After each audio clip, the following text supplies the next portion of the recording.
Oi, eu sou a Maia Clara Hollenberg. Oi, eu sou a Paloma Reis. E a gente vai estar apresentando aqui o nosso trabalho de gamificação e design, gestão e inovação. Nossos orientadores, no caso a gente tem a orientadora em comum, que é a Thaís Spiegel, e... Eu também sou orientada pelo Ricardo Miyashita. No caso, a gente tem nesse slide um índice resumindo tudo que vai ser abordado dentro da nossa apresentação. O primeiro, ele vai ser uma introdução para vocês entenderem mais ou menos sobre o que se trata a nossa pesquisa, o nosso tema, no caso. Vai falar um pouquinho da metodologia, qual foi o método de pesquisa que a gente escolheu para realizar, quando a gente começou a entrar nos dados da gamificação, falar um pouquinho sobre a linha de pesquisa, sobre DGI também, um pouquinho. E... A gente também vai falar sobre a gamificação de uma forma mais conceituada, vai levantar uma discussão sobre tudo que a gente encontrou nos artigos pesquisados e, por fim, as questões futuras, como a gente pode aprimorar tudo que foi feito nesse trabalho. Então, no nosso caso, a gente vai estar trabalhando com alguns temas específicos. Os meus é gamificação, crianças, área da saúde e tecnologia assistiva.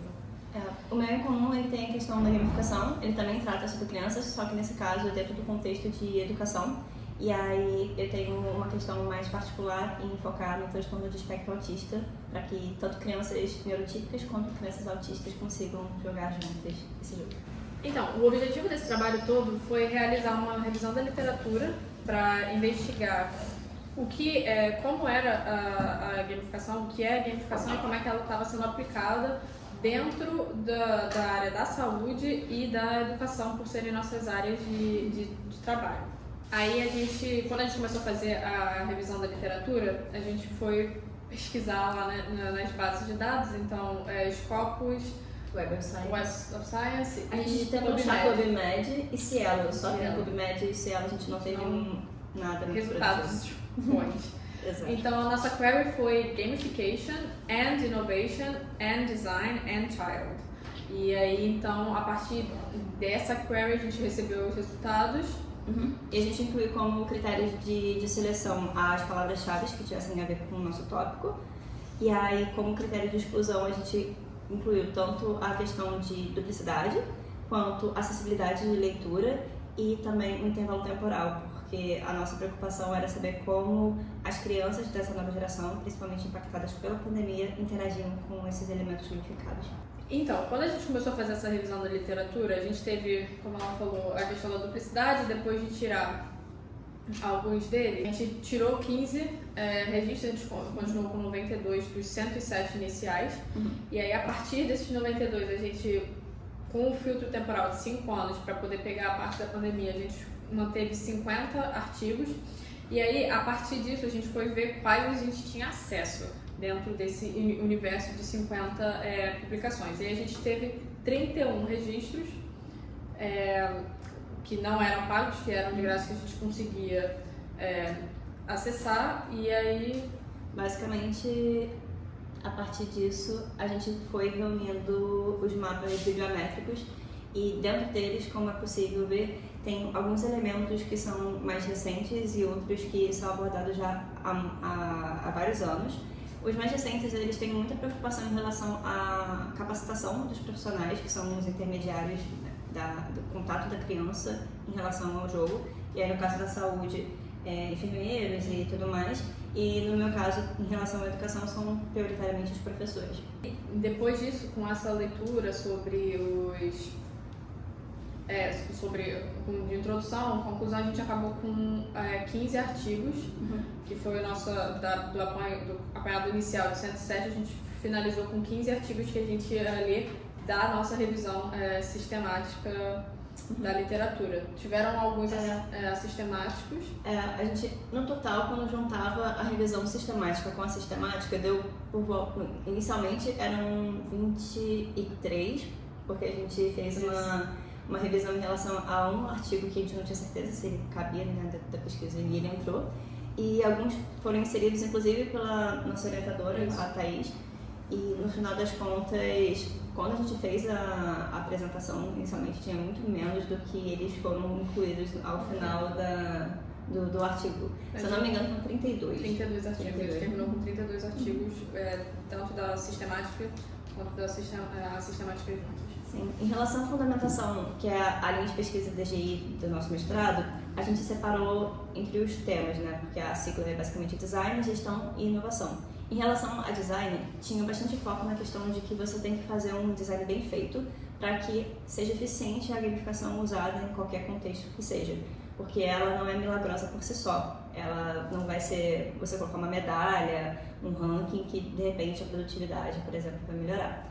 E a gente percebeu também que a Design Science Research, que é uma metodologia que tanto a Maria quanto eu vamos usar dentro das nossas teses, ela apareceu dentro do artigo que foi utilizado como apresentação da disciplina. Sim, pois é. Ele inclusive entrou como a sistemática por conta disso. Desculpa, perdão, só um adendo. A Design Science Research, ela consegue conciliar tanto os aspectos teóricos quanto os práticos, só que com fundamentação científica. Então, basicamente isso.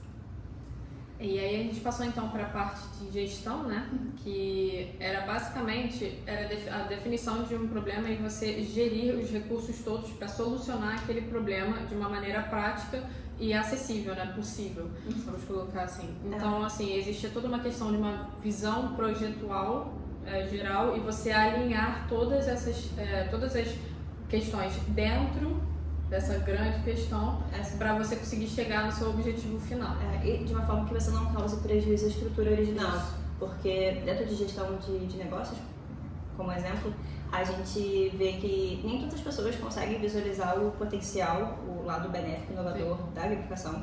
Existem alguns casos, não necessariamente dentro de gestão. Um dos artigos que a gente encontrou, ele era sobre biblioteconomia e, no caso, foi na Nigéria. Mas muitas pessoas ainda associam a gamificação a uma coisa infantil, como se fosse pejorativa, como se ela não fosse ter efeito dentro do meio acadêmico ou profissional, o que não é verdade, porque a gente também encontrou vários exemplos provando o contrário. Mas, em geral, esse é o diferencial, você conseguir preservar a estrutura original, ajudar no engajamento, ajudar na produtividade e outros aspectos sociais e profissionais.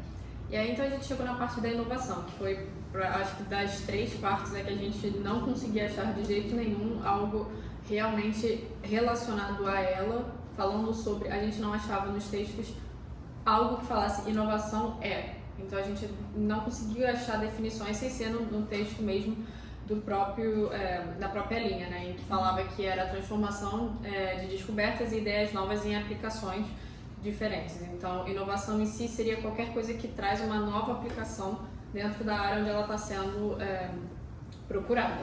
Só que no nossos textos a gente teve uma situação que era inovação, ela era colocada como igual à invenção. Então, o objeto em si, ele era considerado a inovação, quando na verdade ele é uma invenção. Então é muito importante fazer essa distinção de que a inovação em si é o processo que esse objeto pode trazer e não o objeto em si. De qualquer forma, durante a pesquisa, a gente levantou uma questão sobre isso, uma reflexão, que era a questão de que dentro do contexto que você insere alguma invenção, por mais que você não tenha seguido o parâmetro exato de inovação, para aquela pessoa, se uma pessoa foi afetada positivamente, para ela aquilo ali vai ser inovador. Então cai nesse espaço muito abstrato de você conseguir delimitar o que é só uma invenção e o que está efetivamente sendo inovação. Então, pela nossa conclusão, seria como você conseguir criar algo que vai ser aplicado de forma prática e isso vai trazer algum benefício socialmente falando, então algum avanço, algum progresso. Em relação à parte de gamificação, a nossa pesquisa para conceituação envolveu vários tipos de usos, só que a gente decidiu colocar na apresentação um resumo com uns tópicos e o termo gamificar, ele aparece primeiramente nos anos 80, só que ele só vai ser realmente empregado no meio acadêmico lá para 2003 e aí em 2011 você tem a definição mais utilizada que a gente encontrou na maior parte dos artigos, mesmo aqueles que queriam fazer uma nova definição ou que não necessariamente concordavam, citavam de tão importante que ele é no meio, que é a gamificação sendo a aplicação de elementos de jogos fora do contexto de jogos. Então, qualquer coisa, seja educação, seja saúde, área de gestão, ou exército, por exemplo, né? Porque quando a gente pesquisa o passado dos jogos, querendo ou não, muitos dos jogos que eram vistos só como lazer, eles tinham um viés sobretudo, às vezes militar, por conta de como as pessoas queriam ensinar as técnicas antigas. Então, a gente separou, por fim, um exemplo mais recente que traz a visão atual, o debate que está sendo gerado em relação à gamificação não ser simplesmente um elemento jogado, ele tem que ser contextualizado e ele tem que ser bem planejado. Então, basicamente, quando você raciocina a gamificação, você tem que raciocinar quais são as finalidades dessa gamificação dentro de qualquer processo que ela é aplicada. Geralmente, em essência, gamificação é igual a engajamento. Ela vem para promover o engajamento dentro da atividade onde ela está. Então, por exemplo, na questão da educação, é um engajamento para o aprendizado de alguma matéria, vamos dizer, ou de algum conceito. Na área da saúde, engajamento em tratamentos. Então, vem toda uma questão de engajamento e de participação, aceitação daquela gamificação dentro do seu processo. Uhum. E aí, gamificação em si, ela pode ter dois momentos diferentes, em que ela é ou instrucional, né? Ou ela é recreativa. Recreativa é com foco em entretenimento, então existem benefícios indiretos dessa aplicação recreativa. Então, por exemplo, vamos dizer, na educação, a criança aprende termos a partir de um jogo. Ela é recreativa, ela não necessariamente está ali só para a criança aprender o jogo. O institucional ele tem a questão de, essencialmente, ter um objetivo claro. Dentro de gestão de empresas, a gente tem algumas questões de você ensinar como usar uma ferramenta ou tentar progredir a questão da produtividade entre a equipe, ou a união entre elas, o trabalho em equipe, a comunicação. E no final das contas, isso se torna mais fácil de fazer porque vai ser feito de uma forma mais leve, ao invés de ser alguma coisa mais burocrática, mais engessada. Em relação às variações do uso da gamificação, a gente tem o aspecto competitivo ou então o aspecto cooperativo. Na competição, você engaja a partir da disputa, né, entre os integrantes, as pessoas que estão jogando, e você consegue usar diversos elementos. Só que, enquanto a gente fazia a pesquisa, tiveram dois alertas muito importantes. Um era sobre a questão de como você vai aplicar a monetização com crianças em jogos educativos, propriamente ditos.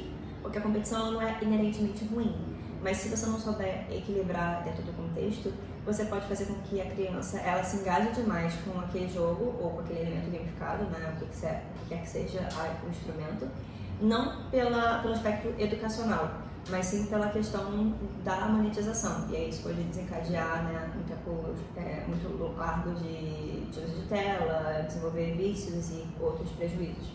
Em relação ao segundo alerta, porque nem toda criança é tão competitiva, então você pode, de um lado, engajar muito as crianças competitivas e do outro você desmotivar aquelas que não são. E, por fim, o jogo cooperativo, ele tem essas equipes que interagem entre si, elas cooperam em prol de um bem comum. Então, assim, quando a gente começou a escrever, a nossa grande discussão era se e de que forma a gamificação promove a inovação nas áreas da educação e da saúde. No primeiro, a gente separou alguns exemplos, tanto para a educação quanto para a saúde. E aí, no caso da educação, me chamou a atenção ao fato de que existe um pouco de debate em relação ao principal termo, né, a principal definição para a gamificação. Essa questão de você falar que os objetos que o contexto que não é gamificado, né, o contexto que não é de jogo, ele é gamificado, acaba gerando a ideia de que um jogo não pode ser gamificado. E alguns autores discordam disso. Então, a gente conseguiu reunir essa ideia de gamefulness que você consegue aplicar e que ela deveria ser considerada na hora de você definir a gamificação. Do nosso ponto de vista, a gente acredita que fica um pouco abstrato você não fazer essa separação, porque se tudo pode ser gamificado, nada poderia ser gamificado. Então, seria interessante você conseguir visualizar o que é o jogo e o que é uma ferramenta gamificada. E a segunda questão que a gente tem é que essa abstração na definição de gamificação gera algumas interpretações equivocadas e algumas comparações um pouco enviesadas, porque no artigo que usava uma metodologia voltada para a música, eles compararam diretamente com gamificação e concluíram que a gamificação foi menos eficiente, porém, eles associavam a gamificação necessariamente à competição. E a gente já sabe que tem a questão de que pode ser cooperativo, pode ser competitivo, isso não é tão talhado em pedra. E, por fim, o último exemplo que a gente separou aqui em relação à educação é que tem sido usada bastante realidade virtual e realidade aumentada, sobretudo em contextos de inclusão de crianças com necessidades especiais. Isso tem sido muito benéfico. Só que tem, novamente, que ter um cuidado muito grande em relação aos profissionais que vão executar essas atividades e aplicar esses jogos para que eles se sintam confortáveis e capazes. Já na área da saúde, então, a gamificação ela vem trazendo diversos benefícios, possíveis benefícios. Então, por exemplo, um deles em particular é a gamificação ela pode ser utilizada para coletar métricas que são muito importantes na área da saúde. Então, por exemplo, a utilização, como ela falou, de realidade virtual, de realidade aumentada com jogos. Então, vamos dizer, com crianças que têm TDAH, ou então estão querendo descobrir se tem TDAH, existe um dos exames que é o eye tracking, né? Que é você seguir para onde os olhos estão indo e quanto ela consegue prestar atenção através da duração do olhar em algum objeto.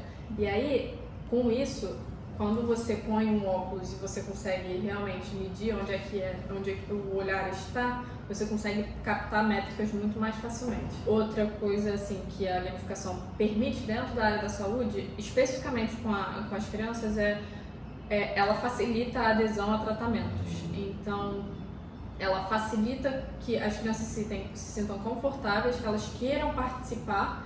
Então, a gamificação populariza um tratamento com as crianças. Então, por exemplo, a utilização de robôs sociáveis, robôs que interagem com a criança, ela passa a querer participar mais e se sentir melhor dentro do tratamento.